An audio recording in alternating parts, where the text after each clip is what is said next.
Ini ada WhatsApp lagi dari pendengar Trijaya. Mungkin yang pengen komen-komen karena ngomongin ekonomi boleh ya. Karena kita bersama dengan redaktur ekonomi nih yang mumpuni dari Okezone. Ada Mas Feby. Oke, kita bacakan dulu. Om Andri boleh baca WA dong. Biar kenal sama pendengar Trijaya. Iya, biar kenal sama pendengar Trijaya. Mulai dari sini, Pak. Dicicil Pak WA-nya. Gimana sih? Itu nggak usah dibaca. Oh, nggak usah dibaca. Nggak apa-apa juga sih. Oke. Ini mulai dari sini nih. Oh iya. Dari sini ke bawah ya. Pagi, salam sehat selalu. Daripada naikin PPN, lebih baik ekstensifikasi pajak. Dengan satelit sangat memungkinkan cek PPh 21 dan 25 orang pribadi dan badan usaha. Misalnya di PIK 12 sudah sangat banyak bila mau. Dari Bapak Gunawan. Oke. Waduh. Oke nih idenya. Pajak ini visi misinya bagus. Tapi prakteknya kalau dipikir jadi seperti pemalakan yang legal. Waduh. Kalau di pasar, preman pasar, ini adopsi RT RW tarik uang 350 per tahun. Ribu maksudnya kali ya. Waduh. Kalau ada kalimat yang ekstrim difilter aja Om. Diganti kalimatnya. Gitu, ya, boleh dibaca ya. Iya. Oke. Banyak nih Bapak ini. Takutnya nanti KPI lagi nonton kan. Banyak ya. Bukan banyak sebenarnya, ngeri semua kali ya. Ngeri semua. Berat semua kayak dibaca. Berat semua kayaknya. Udah curhat takut. Oke, ini ada Pak Heri Kris. Kita harus terima tingginya pajak sebagai konsekuensi pilihan pemerintah yang birokrasinya gemuk dan tebar bansos. Iya. Oh gitu. Oke. Iya, tapi memang masalah pajak ini memang ya akhirnya jadi kolateral banget ya dengan banyak persoalan sosial gitu ya kan, karena dengan hadirnya pengangguran, banyaknya juga PHK, otomatis juga akhirnya ya kita tidak bisa menutup mata gitu. Banyak juga bakal terjadi juga aksi-aksi kejahatan mungkin. Banyak juga orang putus asa nih. Iya kan, semakin terhimpit ekonominya ya kan, tidak ada solusi dari pemerintah seperti apa. Kalau misalnya memang kayak gitu kan jadi bahaya gitu. Ya wajar sih. Maksudnya kita harus benar-benar, pemerintah juga harus benar-benar memikirkan gitu. Kira-kira nih solusi yang positifnya akan seperti apa. Gimana Mas Feby, menurut Mas Feby? Iya, makanya harapan kita sih nanti ini kan semua kan menunggu kepulangan Pak Prabowo ke Indonesia kan, karena lagi udah berapa lama sih? 2 minggu ya? Udah 2 minggu. Katanya udah kangen masih Pak Prabowo. Masih di Inggris kan. Masih di Inggris. Pak Prabowo-nya. Jadi ya nanti menunggu keputusan Pak Presiden seperti apa soal PPN ini, soal nanti juga UMP seperti apa keputusannya. Nah itu ya kita harap sih Pak Prabowo bisa tahan diri dulu buat nggak naikin PPN. Dan kalau dari Mas Feby sendiri pribadi harapannya apa Mas? Harapannya ya PPN sih tidak ada kenaikan sih. Dan untuk besaran UMP-nya nanti ya itu kan masih jadi perhitungan sekarang kan. Oh iya ya kan, formulanya ada kenaikan kan? Katanya ya. Iya, ada kenaikan. Makanya kalau buruh kan nuntutnya 10-20% kan buat kenaikan UMP-nya kan. Bukannya 8-10% ya? Malah ada yang 20% tuh dari Serikat Pekerja. Gitu. Ini apakah karena faktor sudah diketok oleh MK gugatannya kemarin Undang-Undang Cipta Kerja. Ciptaker Omnibus Law? Ya itu pengaruh juga sih buat penghitungan formula UMP-nya. Jadi dengan ada putusan MK itu jadi formula UMP-nya kan berubah lagi kan. Karena sebelumnya kan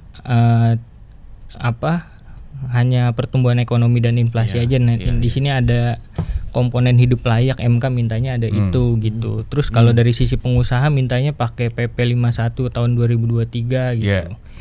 Ya masih belum ada keputusan seperti apa sih dari Kementerian Ketenagakerjaan.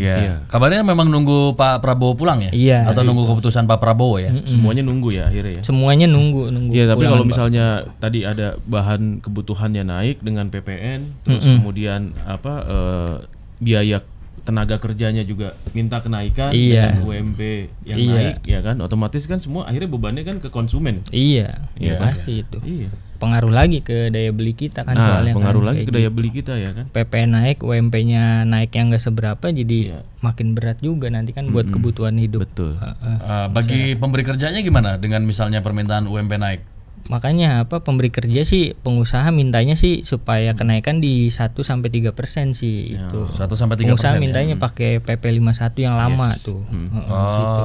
Jangan pertumbuhan ekonomi jangan ditambahin sama inflasi, jangan kayak gitu ngitungnya kalau menurut pengusaha. Dilihat juga industrinya tuh lagi bagaimana, lagi kondisinya lagi berat gimana ini, itu. Ya. Memang ya. Iya. ini tahun-tahun ini memang kayaknya tahun yang berat ya. Iya. Di sektor ekonomi ada berbagai isu dan goncangan, termasuk juga mungkin. Tapi ada kaitan dengan tahun politik juga kali ya.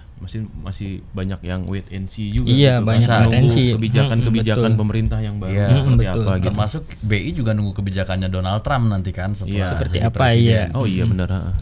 Gubernur BI udah bilang nih siap-siap nih bakal kencangkan ikat pinggang lagi katanya. Gitu. Itu juga mungkin akan cukup banyak mempengaruhi ya. Artinya gini, ini juga berat untuk pengusaha ya. Memang sih kita pengennya ada win-win solution ya. Iya. Buruh UMP-nya naik, para pekerja juga hidup sejahtera, hidup layak lah. Iya. Hidup layak, tapi perusahaan juga tidak terbebani, tidak dengan kenaikannya. Iya, karena kan kita tahu juga kondisi industri bagaimana saat ini seperti yang kita bahas dari tadi itu. Oke, jadi mungkin Mas Feby punya apa ya insight yang mungkin bisa menjadi masukan juga gitu. Kira-kira seperti apa sih yang bisa menjadi solusi jalan tengah? Iya. Ya yang pasti sih sekarang kan masih formulanya kan masih dibahas kan dan nanti kan ada dewan pengupahan yang buat menggojlok keputusan itu jadinya berapa persen kenaikannya. Jadi di dewan pengupahan juga kan ada perwakilan buruh, ada perwakilan pengusaha. Pasti kan itu keputusannya udah jalan tengah dari kedua pihak kan. Jadi itu sih. Iya. Meskipun buruh juga kabarnya akan demo ya kalau misalnya nggak dipenuhi itu ada 5 yang juta 8 buruh. sampai 20% tadi. Iya. Sementara tadi ada pendengar juga komen sih bilang emang nggak takut kalau misalnya minta UMP terus naik nanti perusahaan juga bangkrut malah PHK loh gitu. Ini kan seperti kayak dua sisi mata uang gitu ya. Iya betul. Harus jadi perhatian juga sih buat teman-teman pekerja, teman-teman buruh untuk ngambil keputusannya ketika mutusin demo, ntar pekerjaannya gimana, kondisi perusahaannya juga lagi kayak gimana, industrinya lagi gimana, itu harus jadi. Tapi sebenarnya ada industri yang bagus gak sih? Karena nggak semua industri juga ambruk katanya. Ada sektor-sektor tertentu yang justru melesat nih. Telekomunikasi itu bagus-bagus loh. Iya, teknologi bagus. Makanya buruh juga meminta angka sebesar itu sudah melihat prospek dari industri-industri tersebut. Gitu. Nah itu gimana Mas Feby? Ada industri apa aja sih yang bagus nih? Yang lagi naik daun? Teknologi, industri telekomunikasi. Ini IT, software kayak gitu-gitu ya? Itu emang lagi naik. Cuman kan kalau lihat jumlah tenaga kerjanya kan nggak sebanyak industri padat karya kan. Industri manufaktur kan banyak banget. Mereka kan lebih ke ahli ya biasanya. Iya. Spesifik lagi. Nggak semua orang bisa melakukan pekerjaan mereka gitu. Iya. Makanya sih dari pemerintah sendiri sih mau memperbanyak balai latihan kerja buat supaya masyarakat nggak selalu melulu berpatokan cari kerja kalau bisa ya buka usaha sendiri, buka usaha sendiri gitu. Belajar coding kali ya. Buka ini Pak. Nah, itu di tingkat RT RW gitu. Oh iya, katanya coding mau diajarin di SD. Iya. SD kelas 4 sampai kelas 6. Iya. Harusnya jangan SD, maksudnya kita yang tua-tua juga belajar coding. Diajarin gitu. juga. Bisa. Benar kan ya minimal untuk nambah skill kita kan. Iya, benar. Iya. Jadi masuk nggak itu pertanyaannya? Tadi masyarakat diharapkan untuk bisa menjadi wirausaha. Gitu ya, atau membuka lapangan pekerjaan. Karena memang sekarang trennya kan UMKM ya. Iya. Jumlahnya juga terus meningkat tuh. Cuma kan butuh modal juga tuh kalau buka usaha tuh. Nah, kira-kira gimana tuh? Makanya kan nanti pemerintah juga kan BUMN udah jual ginjal, siapin KUR, siapin segala macam kredit. Iya, kredit aja dulu. Kredit lunak. Buka ini, Pak. Apaan tuh? Sambal setan. Oh iya, benar. Saya ngomongnya biasa ya. Iya. Enggak dijeda gitu. Iya. Atau ini es boba, ST Indonesia. ST hantu. Jamur sepet itu. Nih, Camar seneng nih ada nih. Iya. Atau misalnya kopi-kopian, dia punya bisnis nih. Kopi-kopian yang sering keliling juga tuh. Iya, kopi keliling. Manis enggak sepet doang tapi kalau gitu dia ya? tehnya. Iya.